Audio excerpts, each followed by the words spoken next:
So we have our last learning outcome, which is understand good practice for post-incident management. That's a learning outcome. The assessment criteria is by the end of the session, learners will be able to state why accessing help following an incident is important, to identify sources of post-incident support available, to state the benefits of reflecting on incidents, and to identify why it's important and necessary for security operatives to contribute to improving working practice. So it's important that businesses and organisations are able to help staff after an incident of workplace violence, particularly in relation to provide immediate and ongoing support, to help all members of staff to learn from the incident, to update policies and procedures to improve safety all of the time, and to ensure that good practice is shared. So exposure to workplace violence, typical effects.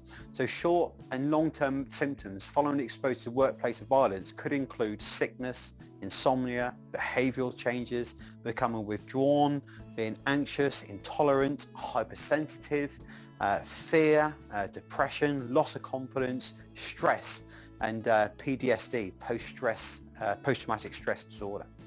So it's vital that if a member of staff starts to show any of those signs that they may be suffering from any of those symptoms, support must be given immediately. So how can we provide support to staff and colleagues, friends? So support can be provided by colleagues, other members of staff, management and counsellors.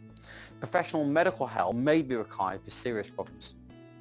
So the essence of provide support is providing the person an opportunity to talk about the incident, to show an interest on how they're feeling about it, to show that we actually care, contact them if they're off sick from work, keeping colleagues and management informed, sharing their workload when they return, monitor their progress and look for signs of improvement.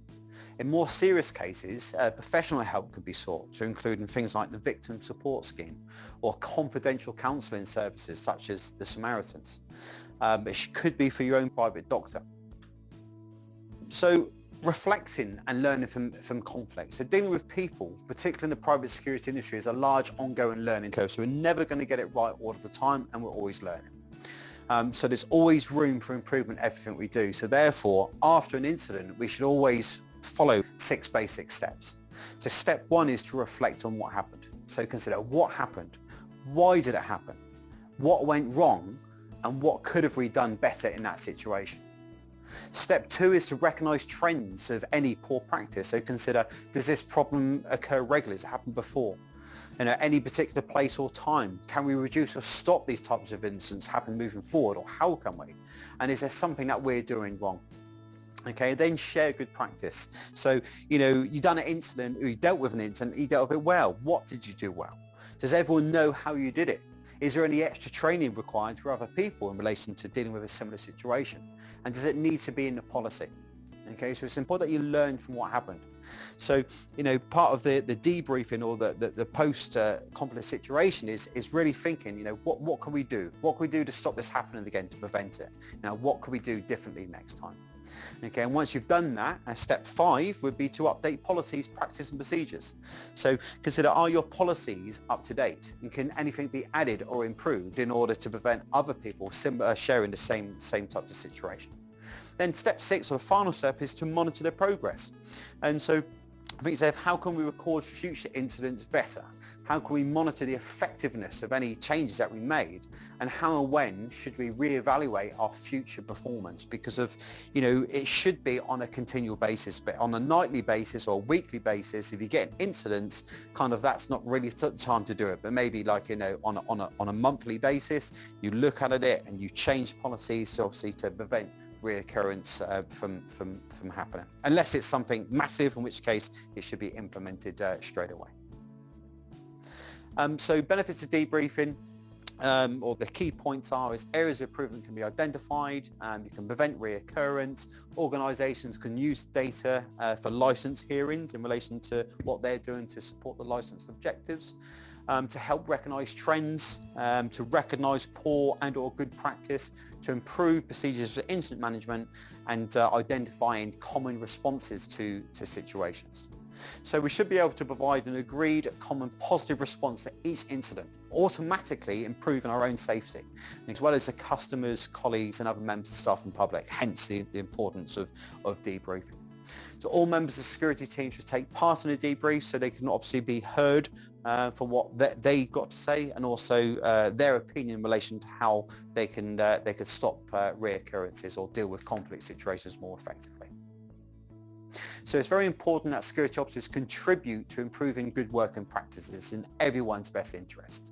Okay, so by doing that, security operatives, being in with improving practices will promote professional service. It will increase safety of staff and customers. It will promote teamwork. It will increase safety of customers and identify procedures or methods to better deal with situations effectively. So that's the end of that learning outcome. The learning outcome was to understand good practice for post-incident management, and then there was assessment criteria.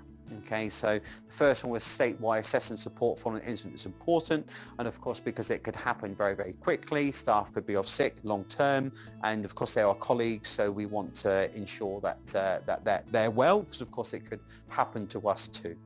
Identify source. Next assessment criteria is identifying sources of post-incident support available.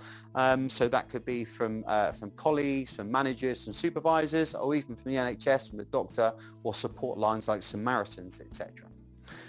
State the benefits of reflecting on incidents, and of course, to stop the incident happening again. It allows you to talk about it, allows you to debrief in your own mind, allows other people to put their opinions in it, allows you to change policies in order to prevent reoccurrences, etc., etc. And the last assessment criteria is to identify why it's important for security operatives to contribute to improving practice. Well, that's everything that I said in relation to reflection of incidents. But in addition to that, of course, it also helps promote things like teamwork within the team as well, and making everybody safe.